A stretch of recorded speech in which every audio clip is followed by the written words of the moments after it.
नमस्कार दोस्तों, हमारे ऑनलाइन यूट्यूब चैनल पे आपका स्वागत है। आज हम पढ़ेंगे मनोविज्ञान के अध्ययन की विधियां। ठीक है, इन विधियों में पहली विधि है अंतर्दर्शन विधि। अंतर्दर्शन विधि, ठीक है, इसको अंतर्दर्शन या अंतःदर्शन भी कहा जाता है। अंतःदर्शन विधि, इस विधि के जो जनक हैं जनक कौन है? विल्हेल्म वुंड एवं टिचनर। टिचनर उनके शिष्य थे, ठीक है ना। ठीक है, कहीं कहीं विल्हेल्म का नाम विलियम वुंड भी लिखा हुआ आता है। इनका नाम है विल्हेल्म वुंड।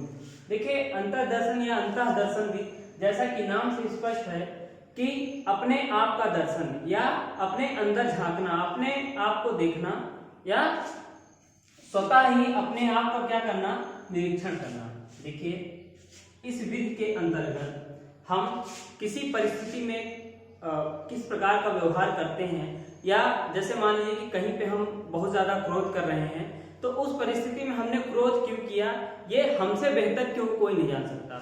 तो इस विधि का उद्देश्य ये है कि हम स्वतः ही अपने आप से चीजों का मूल्यांकन करें, समझें कि उस परिस्थिति में हमको इतना गुस्सा क्यों आया।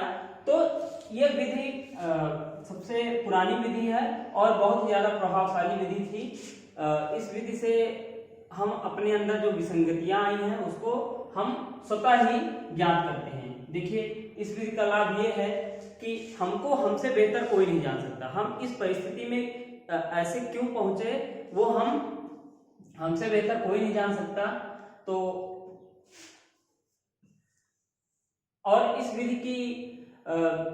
विधि से हानि ये है कि कभी कभी क्या करते हैं कि हम अपने बारे में सही से नहीं बता पाते हैं। जैसे अगर हमारे अंदर ये कमी क्यों आई, तो हम सारी कमियों को दूसरे से व्यक्त नहीं करते हैं, कुछ चीजों को हम क्या करते हैं, छिपा लेते हैं। तो ये इस विधि की क्या है, दोषपूर्ण बात है। और इसकी अच्छी बात ये है कि हम अपने बारे में या खुद के बारे में हमसे बेहतर कोई नहीं जान सकता, इसलिए यह विधि अच्छी है। ठीक है, तो अंतर्दर्शन विधि, इस विधि के जनक हैं विलियम वुंड एवं टिचनर। आपके लिए ज्यादातर परीक्षाओं में सिर्फ यही पूछा जाता है कि अंतर्दर्शन या अंतःदर्शन विधि के जनक कौन है। तो अंतर्दर्शन विधि के जनक विलियम वुंड या इनका नाम विल्हेल्म वुंड एवं इनके शिष्य टिचनर ये है। ठीक है, अब इसी क्रम में हम आगे बढ़ते हैं और जानते हैं बाह्य दर्शन विधि।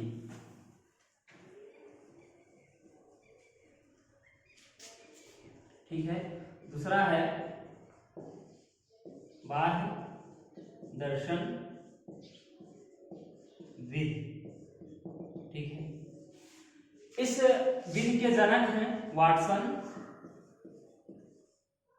इस विधि के जनक हैं वाटसन। देखिए, जैसा कि नाम से प्रतीत हो रहा है कि इसमें हम क्या करते हैं कि व्यक्ति को देखकर उसके व्यवहार में आई विसंगतियों का क्या करते हैं, पता लगाते हैं।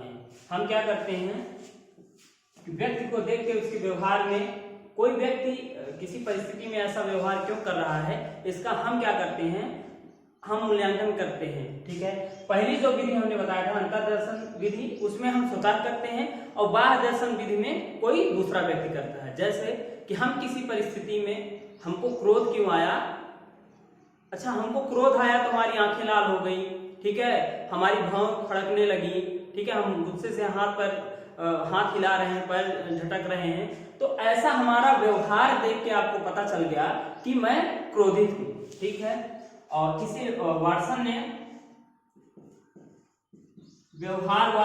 वाटसन को व्यवहारवाद का जनक भी कहा जाता है। ठीक है, जो व्यवहारवाद के जनक कौन है, वाटसन है। ठीक है, तो बाह्य दर्शन विधि में हम क्या करते हैं, किसी व्यक्ति के व्यवहार को देखकर उसके विसंगतियां, ऐसी विसंगतियां क्यों आई हैं, उसका हम क्या करते हैं, अध्ययन करते हैं, उसका हम पता लगाते हैं। तो ये हो गई आपकी बाह्य दर्शन विधि।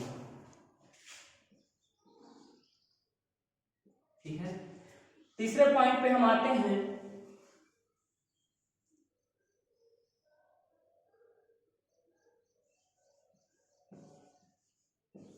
जीवन इतिहास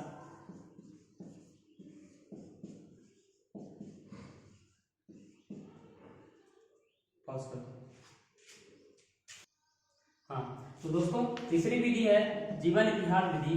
अक्सर हमने विद्यालयों में देखा होगा कि कुछ बच्चे समस्यात्मक बालक, जैसे मनोरोगी टाइप के बालक, या वो बालक जो बहुत झगड़ालू हैं, या वो बालक जो बहुत चोरियां करते हैं, या बात बात पे लड़ाई झगड़े के लिए आमादा हो जाते हैं, तो वो बालक ऐसा क्यों करते हैं, हम उनके व्यवहार में आई विसंगतियों का पता लगाने के लिए उनके घर परिवेश का अध्ययन करते हैं, उनकी पृष्ठभूमि का अध्ययन करते हैं, उनके माता पिता का अध्ययन करते हैं, और वो जिस समाज में रह रहा है या उसके विद्यालयी वातावरण का अध्ययन करते हैं कि वो ऐसा व्यवहार बच्चा कर रहा है तो वो व्यवहार उसके जीवन में कहां से आया।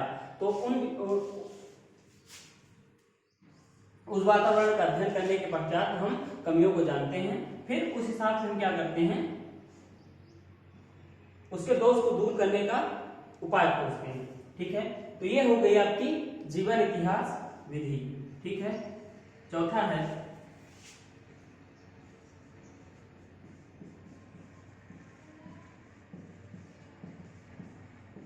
मनोविश्लेषण विधि। ठीक है, मनोविश्लेषण विधि के जनक हैं सिगमंड फ्रायड।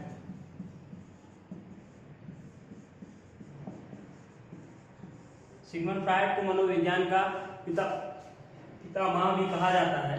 देखिए, मनोविश्लेषण विधि आपने कई जगह फिल्मों वगैरह में देखा होगा कि किसी व्यक्ति के मन को क्या करते हैं, हम उसके अचेतन मन में ले जाते हैं। ठीक है, उसको कोई दवा वगैरह दे के या खास प्रकार की कोई औषधि वगैरह खिला के हम उसके मन को क्या करते हैं, अचेतन में ले जाते हैं, और फिर क्या करते हैं, हम उसके व्यवहार में ऐसी विसंगतियां क्यों उत्पन्न हुई हैं उसके कारणों का हम पता लगाते हैं।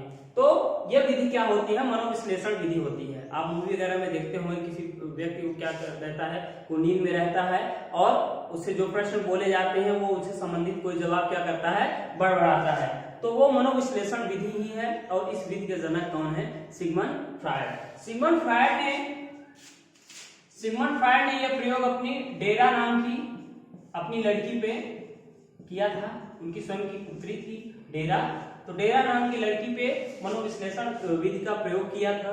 ठीक है, और सिगमंड फ्रायड का मानना है कि आदमी जो कुछ भी दिखता है, हम आज जो कुछ भी दिखते हैं वो वास्तविकता का क्या होता है, 1/10% हम क्या करते हैं, दिखते हैं, बाकी का हिस्सा क्या होता है, छिपा होता है। उन्होंने पानी में तैरते हुए बर्फ के टुकड़े से इसकी तुलना की, जिसका कि क्या करते हैं, हम सिर्फ ऊपरी सतह, अगर कोई बर्फ में टुकड़ा तैर रहा है तो सिर्फ हमको उसका ऊपरी सतह ही दिखता है, बाकी का उसका 90% भाग पानी के अंदर होता है। उसी प्रकार से इंसान होता है, इंसान का मन होता है, जो कुछ इंसान दिखता है वो सिर्फ क्या होता है, 10% होता है, बाकी का 90% क्या होता है, उसका छुपा हुआ भाग होता है।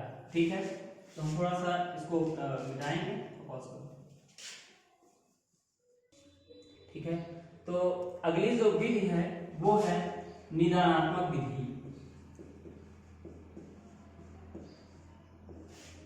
देखिए, हम ये विधि आपको बताएं तो हम चाहते हैं कि एक विधि का नाम और आपको यहाँ पे लिख दें, वो है उपचारात्मक विधि।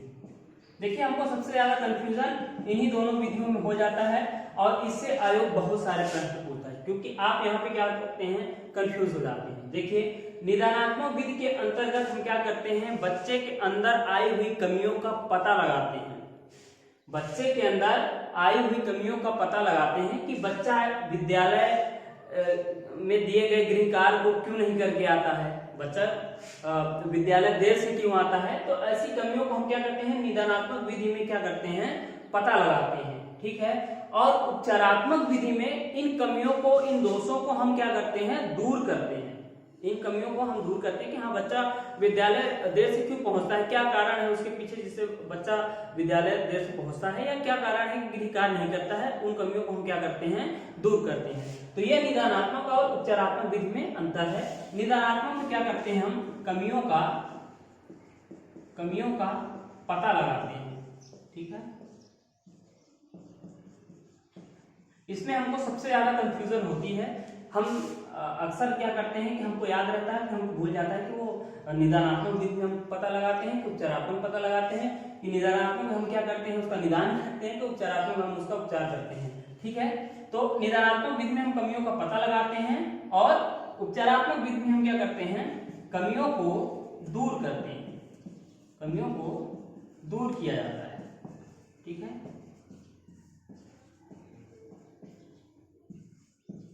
देखिए इन विधियों में इतना ज्यादा कुछ है नहीं कि आपको एक एक पेज का कुछ लिखना पड़े, बस आपको इतनी चीजें ही अगर आपको जानकारी होगी तो आपको आयोग जो भी प्रश्न पूछेगा इनसे संबंधित आपसे कभी प्रश्न छूटेंगे नहीं, ठीक है।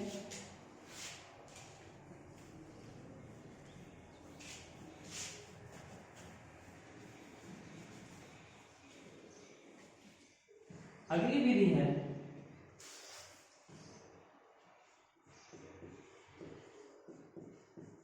विकासात्मक विधि। इस विधि के जनक हैं जीन पियाजे, ठीक है। देखिए हमने आपको जो कोचिंग क्लास में बताया था कि जीन पियाजे ऐसे मनोवैज्ञानिक थे जिन्होंने बच्चों पे, इनके इंस्टीट्यूट में बच्चे थे, उन्होंने जब से वो जन्म लिए तब से लेकर उनके प्रौढ़ावस्था तक की उम्र तक उनका क्या किया था, अध्ययन किया था नित्य दिन, ठीक है। तो इस विधि में हम करते क्या है कि जन्म से लेकर प्रौढ़ावस्था तक व्यक्ति के क्या करते हैं, जीवन का हम क्या करते हैं, अध्ययन करते हैं और आंकड़ों को क्या करते हैं, जुटाते हैं। वो आंकड़े व्यक्ति के जीवन को, वातावरण और उसका वंशानुक्रम किस प्रकार से प्रभावित करता है, वो आंकड़े उससे संबंधित होते हैं, ठीक है। तो ये विकासात्मक विधि है, जीन पियाजे ने इसका अध्ययन किया था, ठीक है। तो अगली विधि है सांख्यिकी विधि, या इस विधि को कहते हैं हम सर्वेक्षण विधि। देखिए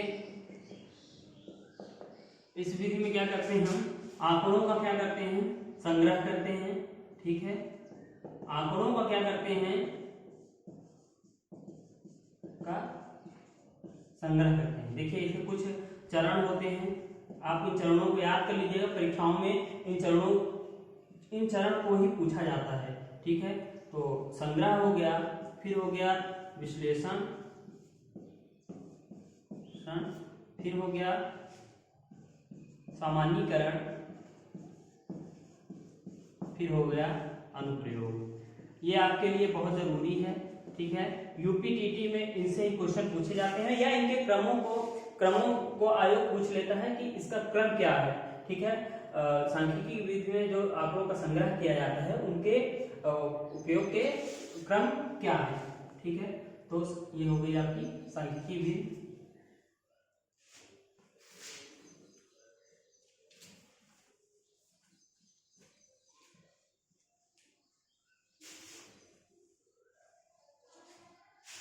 अगली विधि हो गई तुलनात्मक विधि।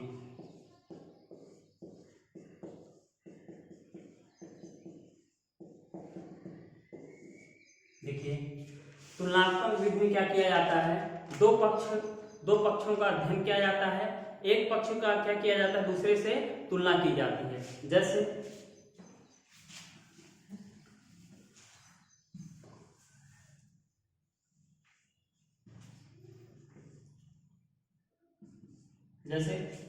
जैसे कोई प्रयोग हम जानवरों पे करते हैं, ठीक है।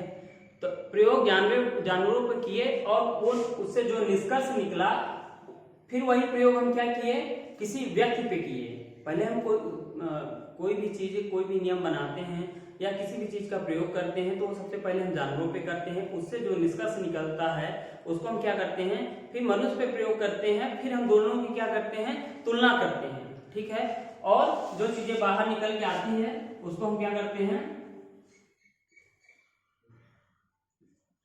उससे फिर हम क्या करते हैं, कोई नियम वगैरह बनाते हैं। ठीक है, तो ये तुलनात्मक विधि हो गई। तुलनात्मक विधि में क्या किया जाता है कि जानवरों पे कोई प्रयोग हुआ और इंसानों पे कोई प्रयोग हुआ, उन प्रयोग के जो आंकड़े निकल के आए उन दोनों की क्या की जाती है, तुलना की जाती है। ठीक है, अगली जो विधि है, आखिरी विधि है, वो है प्रयोगात्मक विधि। प्रयोगात्मक विधि, देखिए प्रयोगात्मक विधि के अंतर्गत किसी परिकल्पना को सिद्ध करने के लिए, मान लीजिए हमने कुछ चीजें सोची कि हाँ यार ये चीजें ऐसे ऐसे हो सकती हैं, तो वो परिकल्पना जब हमारे अंदर उत्पन्न हुई तो उस परिकल्पना को सिद्ध करने के लिए हम क्या करते हैं, प्रयोग करते हैं। अगर वो सफल होता है तो फिर हम उसको क्या करते हैं, सिद्धांत की संज्ञा दे देते हैं। जैसे मैं एक उदाहरण आपको दूंगा कि थॉर्नडाइक ने प्रयोग किया था बिल्ली पे। ठीक है, थॉर्नडाइक ने प्रयोग किया था बिल्ली पे। ठीक है, और निकल के आया था क्या, ऐसा थ्योरी। ठीक है, तो उस बिल्ली के प्रयोग में क्या थे, 3 चर थे। ठीक है, स्वतंत्र चर। ठीक है,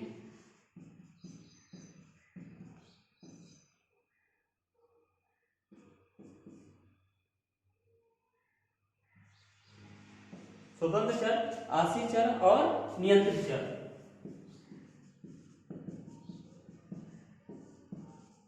स्वतंत्र चर क्या था, भोजन था। ठीक है, आश्रित चर तक क्या था, बिल्ली थी, क्योंकि वो क्या थी, बिल्ली पे क्या थी, आश्रित थी। कोई भी अनुक्रिया करने के लिए क्या क्या होता है, एक हमको स्वतंत्र चर की आवश्यकता होती है जिसको देख के क्या करे, बिल्ली अनुक्रिया करे। ठीक है, और नियंत्रित चर क्या था, उस अनुक्रिया को नियंत्रित कौन कर रहा था, वो था भोजन। अगर बिल्ली को माफ करिएगा, भूख, अगर बिल्ली को भूख ना लगी होती तो ये सारी चीजें क्यों करती। ठीक है दोस्तों, तो आज हम इस वीडियो के साथ आज की कक्षा समाप्त करते हैं। इन वीडियो में कुछ नहीं है, इनके नाम और उनके प्रमुख गुण आप समझ लीजिए, वो आपके लिए इनफ होगा। एक रिक्वेस्ट आपसे है कि अगर आपको वीडियो पसंद आई है तो लाइक करिए, सब्सक्राइब करिए और बेल आइकन को क्या करिए, दबा दीजिए, क्योंकि जब अगली वीडियो आए तो आप तक वो पहुंच जाए। और इस वीडियो को ज्यादा से ज्यादा लोगों तक शेयर करिए ताकि जिसको भी इसकी आवश्यकता है वो उन तक ये वीडियो पहुंच सके। नमस्कार।